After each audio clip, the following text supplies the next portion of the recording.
안녕하세요.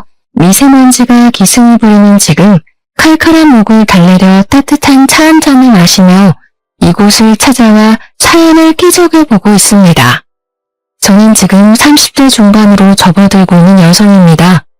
답답한 마음에 이곳저곳을 기웃거리다가 이런 좋은 대나무 숲을 발견하게 되어 무척이나 설레고 있습니다. 이혼 사유 중에 경제적인 이유가 제일 크다고 하던데 저 또한 돈 때문에 이혼했습니다. 제 이야기가 어떻게 펼쳐질지 무척이나 궁금하시죠? 지금부터 제가 겪었던 그 기가 막힌 이야기를 시작해 보도록 하겠습니다. 저는 대학 동기의 소재로 다른 과에 진학 중이던 남자를 만나게 되었고 소개팅이라는 명목으로 연애를 하기 위해 만났던 자리는 아니었기에 친구로서 잘 지내고 있었습니다. 남녀 사이에 친구가 없다고는 하지만 그래도 이 친구와는 취미도 잘 맞고 대화가 잘 통했었기 때문에 호감 정도의 감정을 가지고 친구로 지내고 있었던 건 사실이에요. 대학을 졸업하던 시기에 운이 좋게 제가 먼저 취업을 하게 되었고 군대를 다녀오느라 복학이 늦어졌던 친구는 저보다 더 늦게 취업이 되었습니다. 더군다나 저는 정말 하늘이 도운 건지 뭔지 전공을 살려서 대기업에 취업을 당당하게 할 수 있었는데 친구는 학점 관리도 제대로 못하고 자격증도 따지 못하는 상황이었습니다. 막상 취업을 할 시기가 되니 발등에 불이 떨어진 상태로 이리저리 아무 곳이나 면접을 보게 되었고 결국에는 중소기업으로 취직을 하게 되었습니다. 제가 대기업에 취업을 한 이후 친구의 취업 준비를 돕고 같이 시간을 많이 보내다 보니까 저는 자연스럽게 호감이 연애의 감정으로 변하게 되었습니다. 하지만 선뜻 제가 만나자고 이야기를 할 수 없었던 게 친구는 취업이 가장 중요한 시기였고 대기업에 입사를 한 저에게 살짝 자격지심이 있었기 때문이에요. 제가 마음을 은근히 비치며 고백을 하자 본인이 대기업에 취직을 하지도 못했고 저랑은 수준에서 차이가 나는 것 같다면서 저와 연애는 못하겠다고 하더라고요. 그때 포기를 했었다면 제 인생은 달라졌을까요? 저는 오기가 생겨서 가지지 못한 그 친구를 가지고 싶다는 생각에 1년을 더 쫓아다니고 결국 연애에 성공을 하게 되었습니다. 연애를 시작하니까 좋더라고요. 저에게 보여주었던 자격지심도 많이 사라졌고 저는 남자친구를 위해 기꺼이 을이 되는 연애를 했습니다. 2년을 연애하고 제가 먼저 프로포즈까지 해가면서 결혼을 성공했습니다. 그만큼 제가 좋아했기 때문에 가능한 일이었다고 생각합니다. 결혼을 약속한 이후 당연한 수순으로 양가가 한자리에 모여서 덕담도 하고 가게의 상황을 나누는 상견례를 진행하게 되었는데 시모가 저에게 딱 그러더라고요. 예, 아가. 남자보다 돈 더 많이 번다고 콧대가 높으면 안 된단다. 넌 항시한 사람으로서 남편을 떠받들고 살아야 된다. 알겠니? 너가 좋은 회사에 다닌답시고 우리 아들 무시해서는 안 된다 이 말이야. 옆에서 시부도 고개를 끄덕끄덕거리면서 맞는 말 한다고 거드시는데 저희 부모님 표정이 순식간에 차가워지셔서 저는 이쪽 저쪽 눈치를 보게 되었습니다. 재아가, 우린 너희에게 거는 기대가 많단다. 아무리 요새 세상이 평등하다지만 아직도 시댁이랑 친정을 같은 선상에서 둘 수는 없단다. 알겠니? 항상 시댁 어른들을 깍듯이 모실 줄 알아야 해. 아직 결혼을 결정한 것도 아닌데 말씀이 지나치십니다. 남녀 평등한 사회 아닙니까? 누가 높고 낮음이 없는 사회라 이 말입니다. 그러니 양가에서 관심을 끊어주셔야지요. 시댁이 높고 친정이 낮다는 그런 말은 다 옛날 말입니다. 요즘 트렌드를 모르시네. 그러자 시부의 표정이 뚱하게 바뀌더니 아들이 둘도 아니고 하나밖에 없는데 그럼 며느리도 하나이지 않겠냐고 며느리한테 효도받고 싶다고 대놓고 말하셨습니다. 시모도 그게 뭐가 문제냐는 식으로 자기는 딸 같은 며느리를 원했다면서 앞으로 서로 잘 지내보자고 하셨어요. 그 말이 꼭 저에게 효도를 강요하는 것처럼 들리더라고요. 약간 분위기가 어색해지고 서로 불편한 공기가 흐르기 시작하자 남편이 거기서 수습을 한답시고 서로 효도하면 되는 거라고 한마디 덧붙이더라고요. 저희 부모님께서는 이런 집에 저를 시집 보내는 게 아무리 생각해도 마음에 걸린다면서 상견례 자리가 끝나자마자 저를 말리셨습니다. 하지만 저는 이미 남편에게 푹 빠져버린 상황이었고 너무너무 좋은데 뭘 어떻게 하겠습니까? 부모님 가슴에 대못을 박아버렸습니다. 무조건 결혼을 하겠다고 박박 우겼고 결국 저를 설득하기를 포기한 부모님께서는 당해봐야 정신을 차린다면서 제 뜻대로 진행을 해주셨습니다. 그렇게 삐걱거림으로 시작했던 결혼 생활은 생각보다 훨씬 더 행복했었습니다. 시작이 별로 좋지 않았었기 때문에 걱정을 하고 양가의 눈치를 보면서 시작한 신혼생활이었지만 남편과 계속 함께 지낼 수 있다는 게 행복하게 느껴지더라고요. 하지만 문제는 곳곳에서 터지기 시작했습니다. 제가 대기업에 다니고 있었기에 은행 대출이 훨씬 더 잘 나오는 상황이어서 제 이름으로 대출을 받았었습니다. 대출이 제 명의였기에 자연스럽게 신혼집 또한 남편과 상의 후 제 명의로 얻었는데 시댁에서는 그걸 걸고 넘어지시면서 난리를 치셨습니다. 세아가 지금 네 단독 명의로 집을 샀다는 말이냐? 부부가 합심해서 평생 살 집인데 왜 공동 명의를 하지 않고? 아버님, 그거야 당연히 제 명의로 된 대출이 실현되어서 그렇죠. 계약자 이름이 제 이름이고 또 돈도 제가 구한 게 맞고요. 남편은 괜찮다고 그랬는데 넌 눈치가 이렇게 없어서야. 대출이 잘 나오는 사람이 받는 건 맞지만 집 명의에는 남편 이름도 같이 넣었어야지. 그래야 우리 아들이 단단하게 길을 펴고 살지. 치사하게 꼴랑 단독 명의로 샀다는 게 우리로선 어이가 없구나. 그렇게 시부모님은 명의 문제로 제게 호통을 치셨습니다. 저는 그때부터 살짝 의문이 들기 시작했죠. 그럼 뭐 빚은 제가 다 떠안고 재산은 남편에게 다 주라는 것인지. 저는 선의의 거짓말을 했습니다. 대출자 명의로 집을 사야 해서 어쩔 수 없이 제 명의로 두게 되었다는 식으로 말을 했습니다. 시댁에서는 다행히 부동산 관련해서 무지하신 건지 제 말에 깜빡 속아 넘어가 주셔서 다행히 잘 넘어갈 수 있었습니다. 그러다 결혼을 하고 처음으로 맞이하게 된 제 생일날이었습니다. 특별하게 보내고 싶다는 생각이 들어서 마음발의 준비를 했죠. 호캉스 패키지가 꽤 잘 나오는 시기여서 저는 남편과 호캉스를 갈까 싶어 제가 다니는 대기업 계열사 호텔에 할인까지 받아서 예약을 했답니다. 물론 호캉스 패키지만 예약하긴 아쉬워서 야경이 끝내준다는 호텔 레스토랑까지 예약을 전부 끝낸 상태였습니다. 남편과 룸을 체크인할 때까지는 아무 문제가 없었는데 문제는 밥을 먹을 때였어요. 레스토랑에 들어서자 직원이 묻더라고요. 예약자분, 혹시 5인 예약하셨는데 1인분은 아직 안 오신 걸까요? 저는 예약에 무슨 문제가 생긴 건가 싶어서 아니라고 2인이라고 대답을 했는데 오히려 직원이 당황하면서 5인으로 예약을 변경하지 않았냐고 되묻더라고요. 저는 놀래서 남편을 바라봤는데 다급하게 남편이 저 멀리 손짓을 하더라고요. 저기 오네요. 지금 막 도착했거든요. 네, 맞아요. 다들 예상하셨다시피 시부모와 시모까지 신나게 걸어오고 있더라고요. 우리가 좀 늦었나? 하면서 다가오는데 제가 너무 놀라고 황당해서 이게 뭔가 싶어서 멍하니 바라만 보고 있었습니다. 그러자 시모가 제 팔을 툭 치면서 그러시더라고요. 예, 너는 생일이면 당연히 시댁 식구들을 먼저 챙겨야지. 둘이서만 보내려고 쏙 준비하는 게 말이 되니? 다른 사람 생일도 아니고 제 생일인데 남편이랑 둘이서 분위기 잡고 휴식을 취하려고 하는 게 잘못된 일인가요? 거기다가 그걸 방해하러 온 시댁 식구들까지 이해가 가질 않았습니다.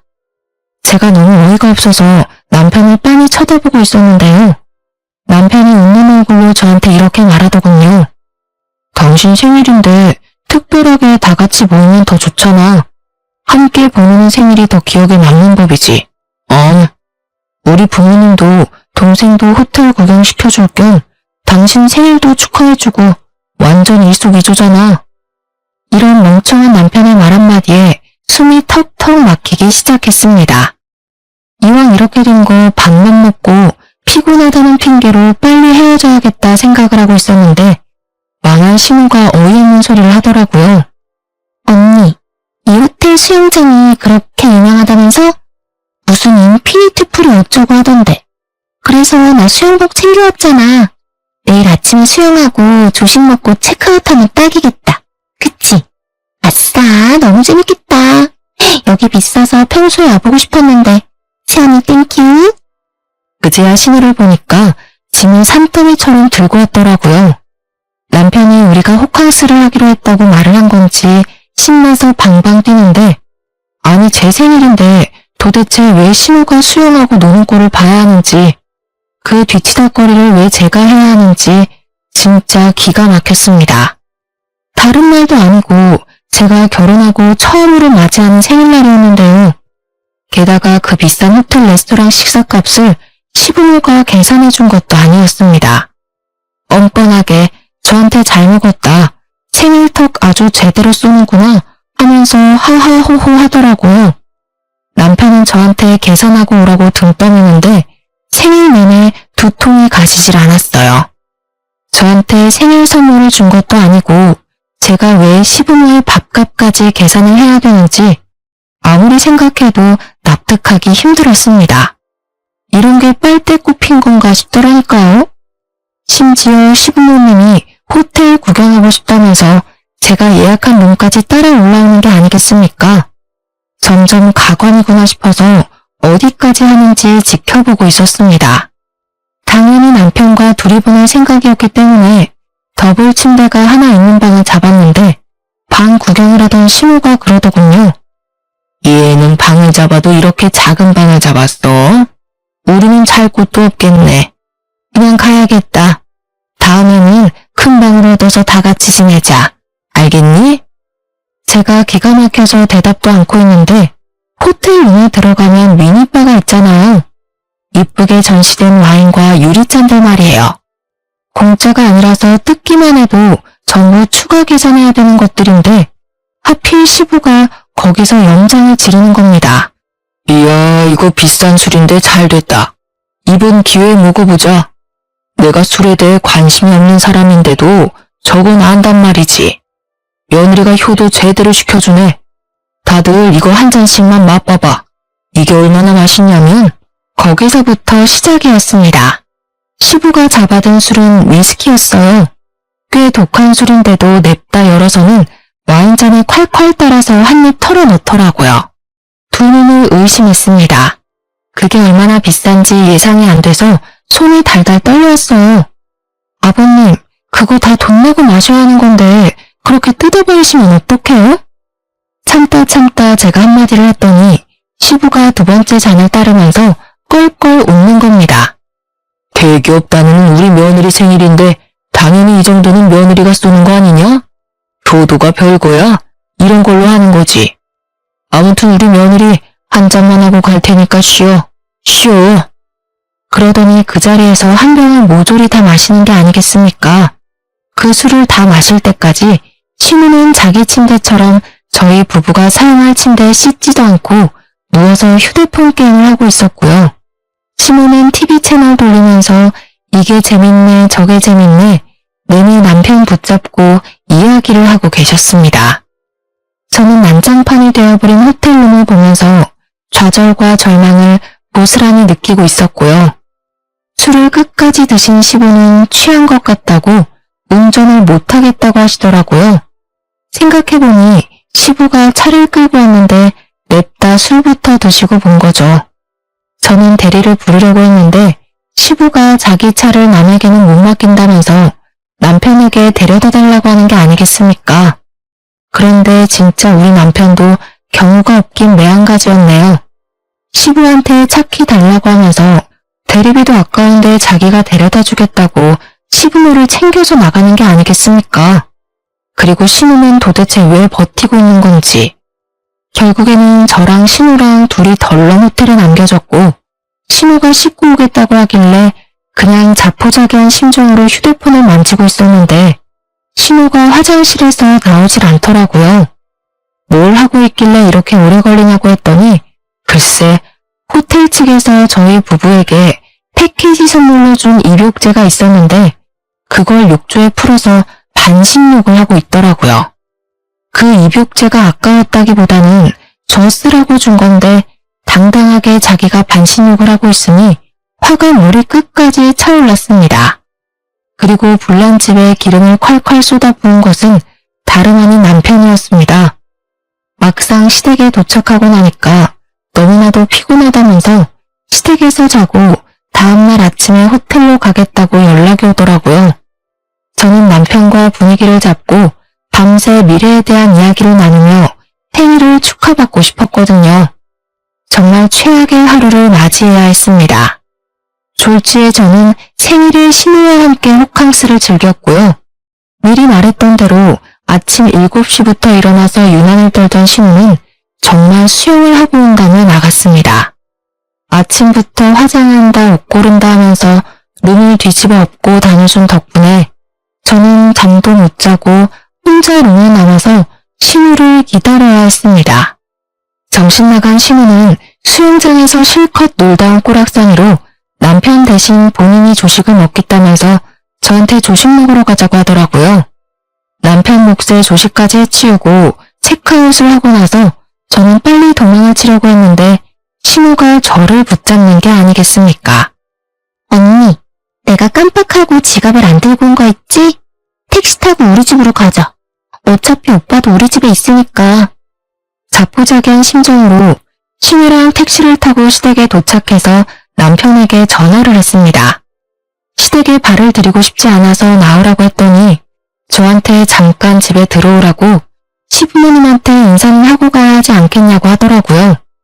그래도 여기까지 온 거 인사만 드리고 가야겠다 싶어서 시댁에 발을 들였더니 신우가 저한테 점심은 먹어야 하지 않겠냐고 물어보았습니다.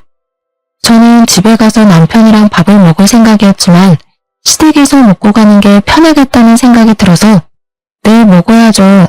그랬더니 신우가 저한테 그럼 밥을 차리라는 겁니다. 며느리가 해준 밥상 얻어먹어보는 게 소원이었는데 이렇게 이뤄지네. 내가 너 생일이라서 미역은 불려놨다. 밥 차려 얼른. 저는 얼떨결에 부엌으로 끌려가서 밥을 차리게 되었습니다. 제가 진짜 기가 막혀서 웃음이 나오더라고요. 혼자 피식피식 웃으면서 밥을 차리고 있는데 시부가 쓱 다가오더니 저한테 센스가 없다면서 며느리가 이리 센스가 없어서 되겠냐고 구시렁거리는 겁니다. 왜 그런가 했더니 전날 위스키 한 병을 콸콸 쏟아부어서 숙취가 있는데 콩나물국이 아니라 미역국을 끓여놨다고 타박을 하시는 거였습니다. 너무 열이 받아서 제가 국 끓이던 국자를 냅다 싱크대에 집어던졌습니다. 꽤 세게 부딪혔는지 옆에 놓여져 있던 그릇이 깨졌더라고요. 쨍그랑 하는 소리가 울리자 신우랑 남편이랑 전부 부엌으로 달려왔습니다. 해도 너무하신 거 아니에요? 생일날 밥 차리라고 하는 것도 화가 나는데 콩나물국을 안 끓이고 미역국을 끓이냐고요? 어제 저희 부부되고 처음으로 맞이하는 생일이라서 분위기 좀 내보고 싶었는데 그것까지 다 망치시고 제가 여기에 밥하러 온 사람인가요? 생각해도 해도 너무하시네요. 제가 확 소리를 지르자 남편이 서둘러서 저한테 집에 가자고 끌고 나오더라고요. 저는 울컥하는 마음에 집에 오는 내내 남편에게는 말 한마디도 걸지 않았습니다. 에이 여보, 표정이 왜 그래? 삐졌어? 또 대답을 안 해주네. 원래 이러면서 시댁이랑 친해지는 거야. 여보가 시댁에 점수도 따고 이쁜 짓을 해야지 우리 부모님도 아들 장가보는 거 후회 안 하실 거 아니야. 그 말을 듣는데 운전 중인 남편 뺨 한 대 올려붙이고 싶었습니다. 진짜 속에서 천불이 나더라고요. 눈에서 눈물이 맺히고 말았습니다. 무슨 이야기를 해도 남편이 알아들을 것 같지가 않았습니다. 남편의 머리에는 본인 부모님만 세상에서 세상에서 제일 착하신 분이라고 각인이 되어 있는 거예요. 뭐? 그럼 내가 점수를 따야 되니까 지금 이 상황에서 화를 내면 안 된다 이 말이니? 대체 왜 며느리가 시댁에 점수를 따야 되니? 그 생각 자체가 잘못된 거야. 거짓말까지 하고 대리효도 바라는 거니? 내가 사람을 한참 잘못 봤네. 당신 지금 엄청 실수한 거야. 알아? 에이, 대리효도라니. 난 당신이 조금이라도 시댁이랑 사이좋게 지내면 좋을 줄 알고 그런 거지. 선의의 거짓말 몰라? 난 나이 드신 우리 부모님이 고생 같은 거 안 하고 편하게 사셨으면 좋겠어. 그러니까 당신도 좀 이해해주라. 진짜 정 떨어지게 왜 그래? 솔직히 당신을 낳은 부모님이니까 당신이 효도하는 건 맞지만 나는 당신 부모님과 피 하나 섞이지 않은 남이야. 근데 왜 점수를 따야 되고 왜 대리 효도를 바라니? 넌 처가에 효도할 생각은 하나도 없지? 계속 이딴 식이면 나 진짜 가만 안 있어. 남? 어떻게 우리가 남이야? 말 진짜 서운하게 한다. 호텔 비용이 많이 나와서 화냈구나. 에이, 내가 다음 달에 갚을게. 나라면 억만금을 들여서라도 가족 간에 돈 쓰는 거 안 아끼고 어떻게든 사다 주려고 하겠다. 나는 내 동생, 내 부모뿐만 아니라 당신 집안에도 전 재산 다 털어줄 수 있어. 털어줄 재산이라도 있으면 제가 말을 안 하죠. 아주 물 흐르는데 선수더라고요. 왜 장가가기 전에 열심히 효도하면 될 일을 굳이 결혼해서 와이프 생일날까지 효도를 하는지 절대 이해할 수 없었던 저는 복수의 기회만 엿보고 있었습니다. 역지사지의 쓴맛을 제대로 느껴보라고 말이에요. 어느 날은 남편이 다니던 회사가 갑작스레 매출이 올라 직원들에게 단체로 보너스를 돌렸더라고요. 그렇게 큰 금액은 아니지만 150만 원 정도가 남편 월급에 더 포함되어 있었습니다. 남편은 쾌재를 부르며 며칠 전부터 노래를 부르던 게임기와 대형 사이즈 TV를 사겠다며 노래를 부르고 있었는데요. 그런데 조금 더 싸게 사겠다며 해외 직구를 알아보더라고요. 저는 게임에도 관심이 없고 화질 좋은 TV에 대해서도 관심이 없어서 얼마나 비싼지 몰랐거든요. 얼마나 비싸면 남편이 해외 직구까지 알아보나 했는데 글쎄 총 200만 원이 넘어가는 금액이었습니다. 사실 좀 과하다고 생각했어요. 그래도 남편이 상여금 받은 걸로 해결하겠지 싶었는데 어느 날 이러더라고요. 내가 옛날 자취할 때부터 꼭 이루고 싶은 로망이 있었거든. 바로 게임방을 만드는 거지. 우리 창고방으로 쓰고 있는 작은 방 말이야. 깨끗하게 정리해서 취미방으로 만들자. 어때? 상상만 해도 재밌겠지? 절대 나 혼자 즐기려고 사려는 건 아니고 여보랑 같이 즐기고 싶어서 그런 건데 혹시 한 50만 원 정도만 여보가 보태줄 수 있어? 50만 원?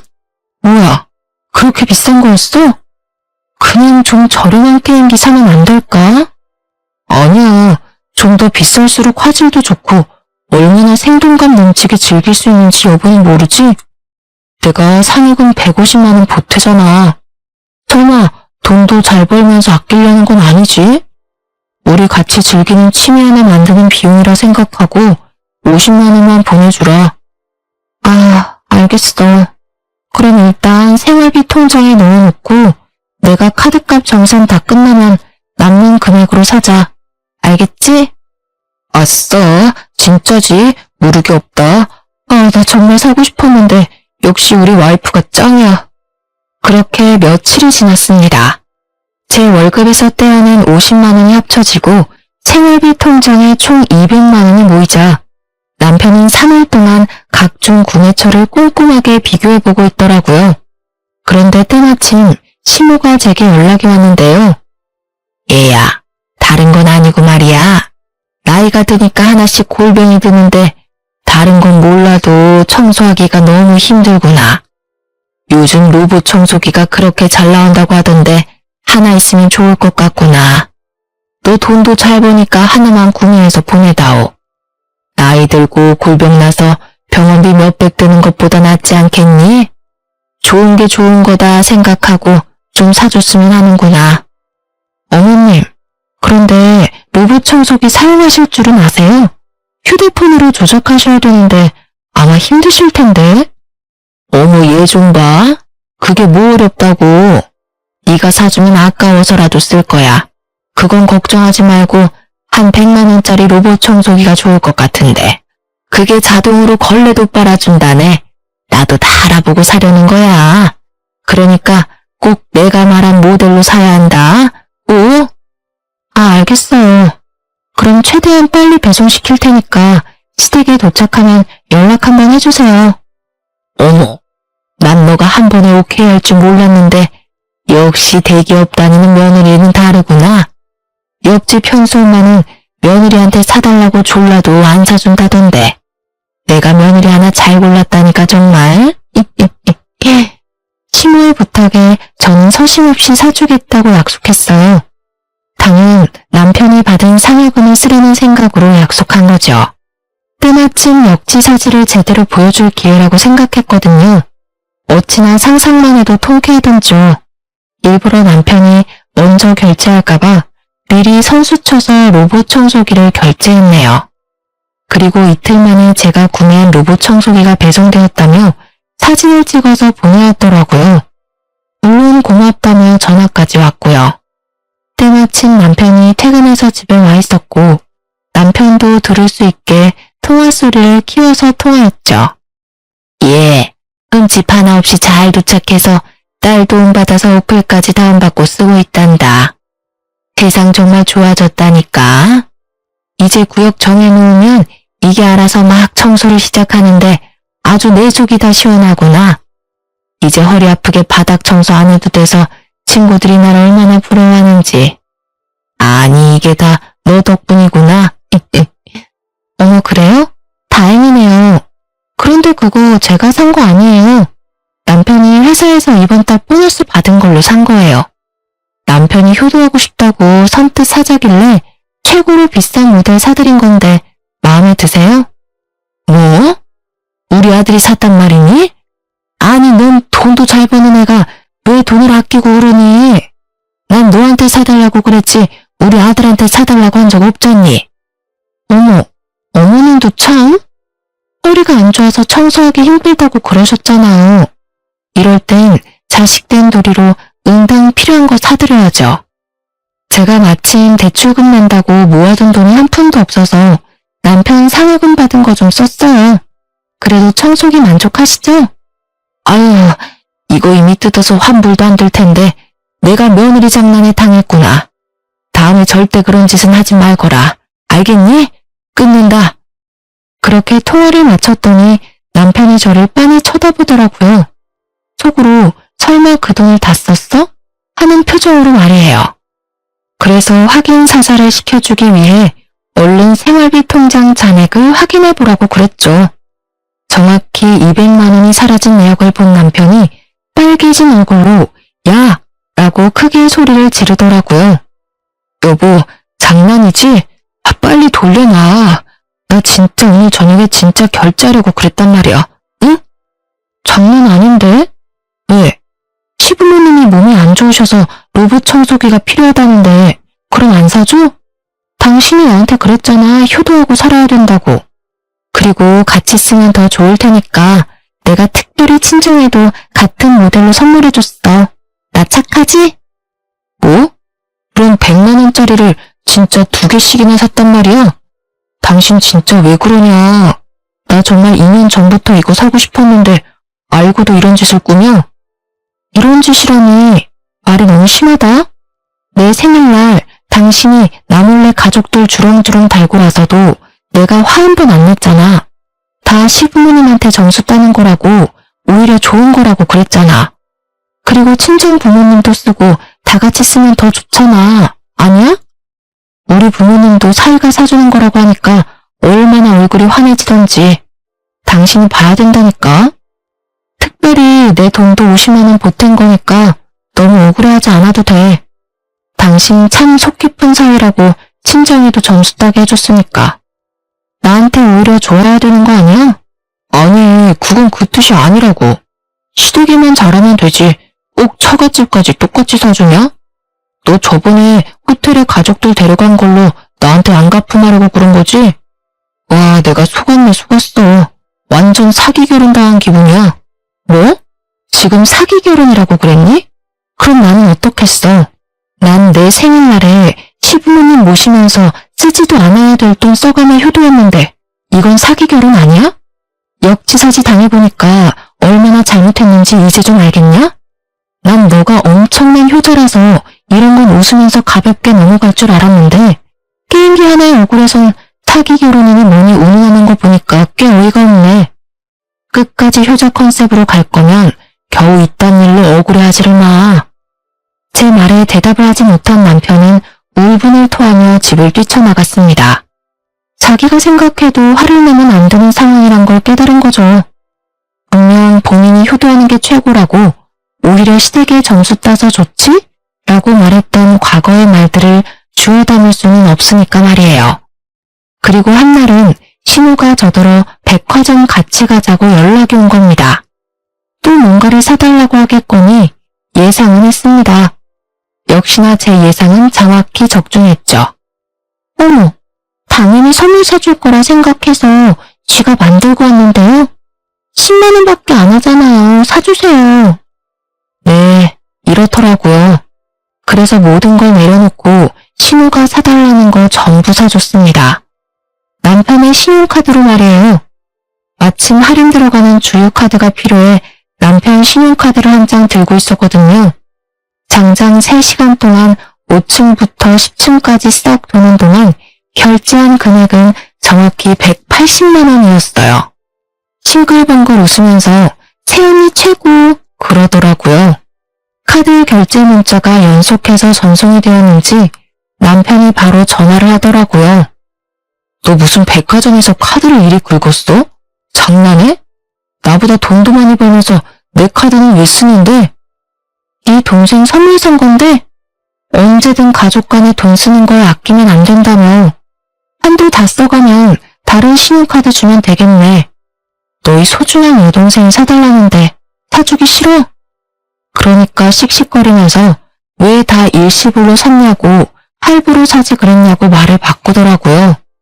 사실 남편 월급이 저보다 100만 원 넘게 작아서 지금 남편은 카드값 때문에 손이 벌벌 떨릴 거예요. 그래도 별 수 있겠어요? 본인이 내뱉은 말이니 끝까지 책임을 져야죠. 그 이후로도 시댁 식구들의 무리한 요구가 있을 때마다 전부 남편 명의의 카드로 해결했어요. 따져봤자 남편이 할 말이 있겠어요? 가족을 위해서라면 전 재산도 줄 수 있다고 그랬잖아요. 그리고 웃긴 건 시댁 사람들이 꼭 남편한테 연락 안 하고 저한테 필요한 걸 내놓으라고 전화하더라고요. 매번 말끝마다 대기업 며느리 하면서요. 돈 많은 사람이 베풀어야 되는 건 당연한 거라면서 호의를 당연한 권리처럼 생각했습니다. 점점 이혼을 마음속에 품고 살기 시작했어요. 결혼 1년 만에 각방은 물론이고 서로 저녁도 따로 해결하는 지경에 이르렀습니다. 서로의 가족에게 잘하면 뭐합니까?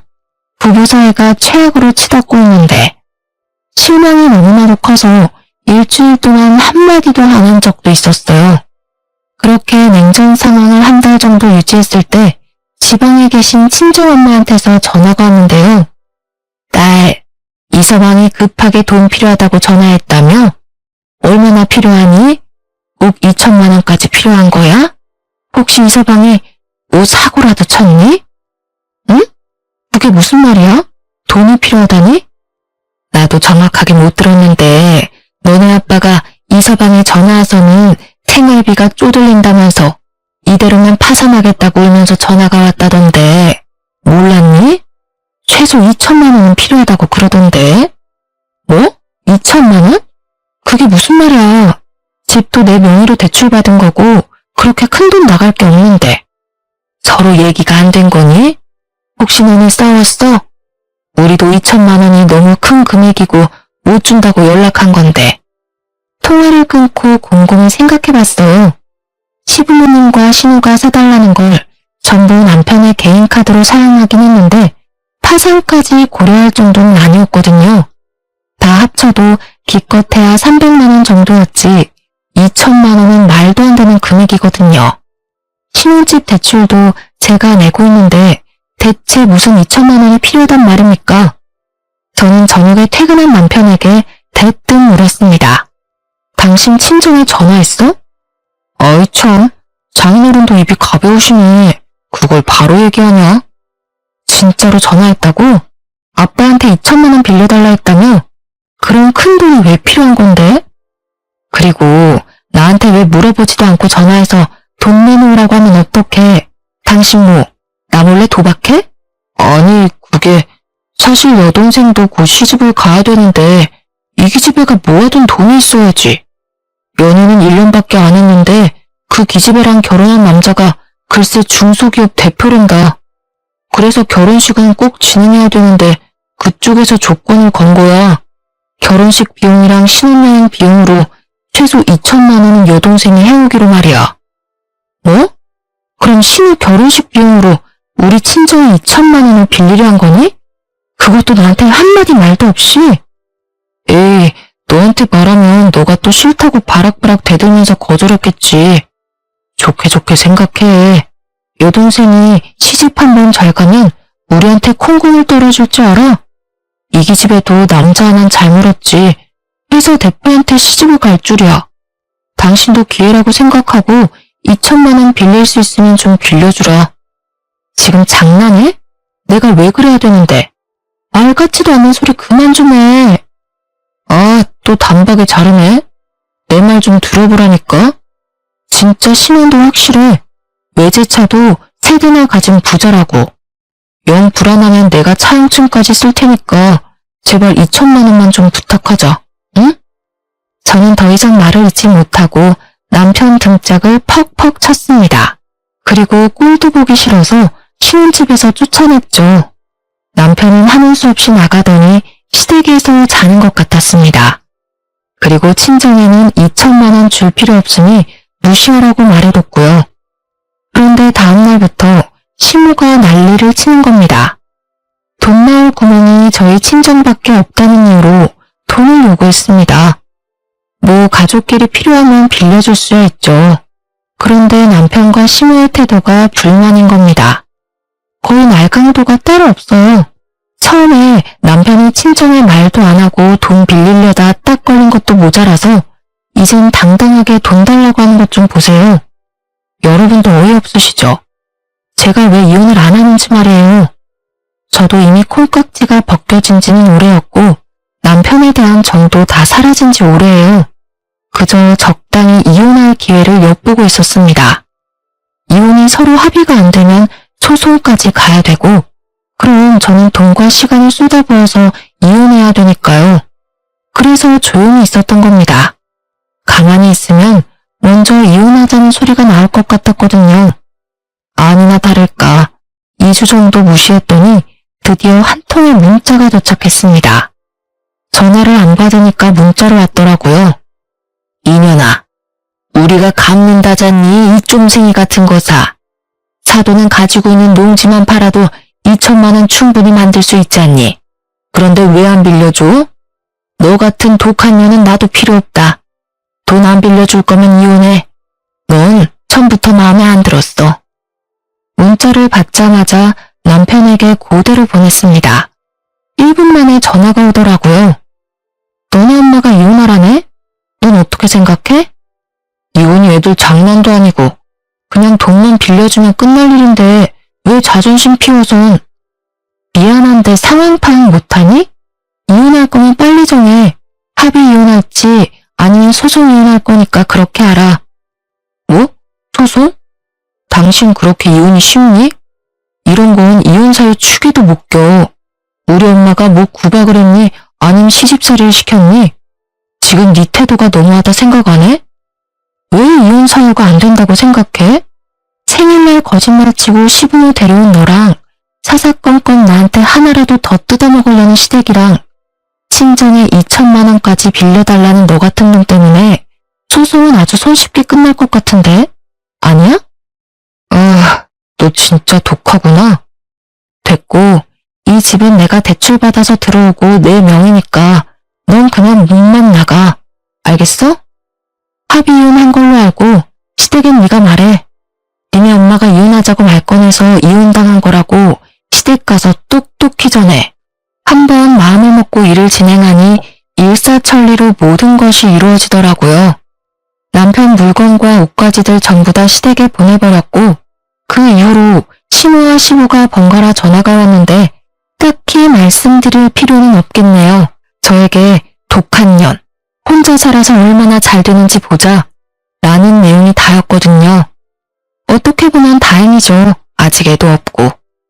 회사도 달라서 이혼 후에도 전 남편과 불편하게 계속 마주칠 일도 없고요. 또 회사를 그만두지 않아서 다니던 대기업에서 일을 악물고 일했답니다. 제가 사주를 또 믿는 편인데 33살 이후로 막힌 운세가 좀 핀다고 그러더라고요. 우연인지 모르겠지만 32살에 이혼을 했고 잘못된 인연으로 막혀있던 제 운이 탁 하고 튀었나 봐요. 회사에서 프로젝트도 성공적으로 이끌어서 같은 연차인 동료들 중 승진을 가장 빨리 했네요. 이혼이 원동력이 돼서 매일 일에 미쳐 살았더니 월급이 더 빨리 오르더라고요. 요새는 돈 모으는 재미 하나로 살고 있네요. 그렇다고 너무 일만 하지는 않고요. 주말마다 근교에 카페를 놀러 가거나 최근엔 취미로 클라이밍을 배우고 있어요.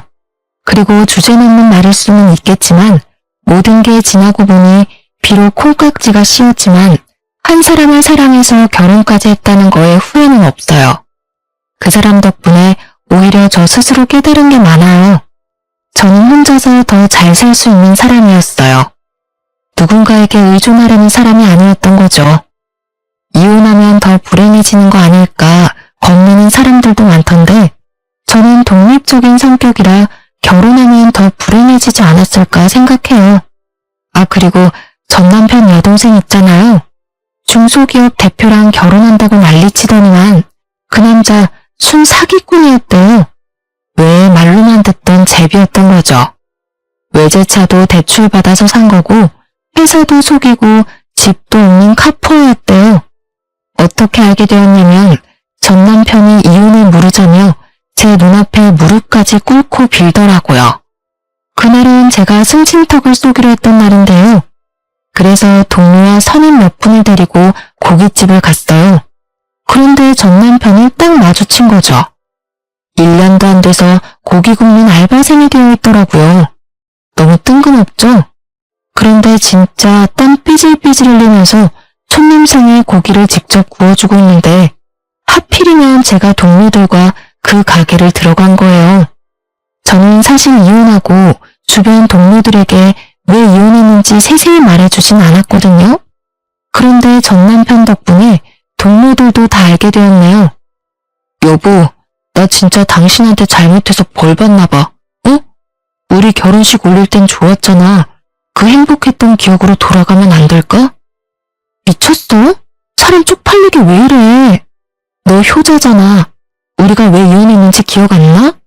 나한테 이거 사달라 저거 사달라 하는 시부모 막아주지도 못하고 우리 친정에는 농지 팔아서 2천만 원 구해달라고 난리치고 그게 인간이니?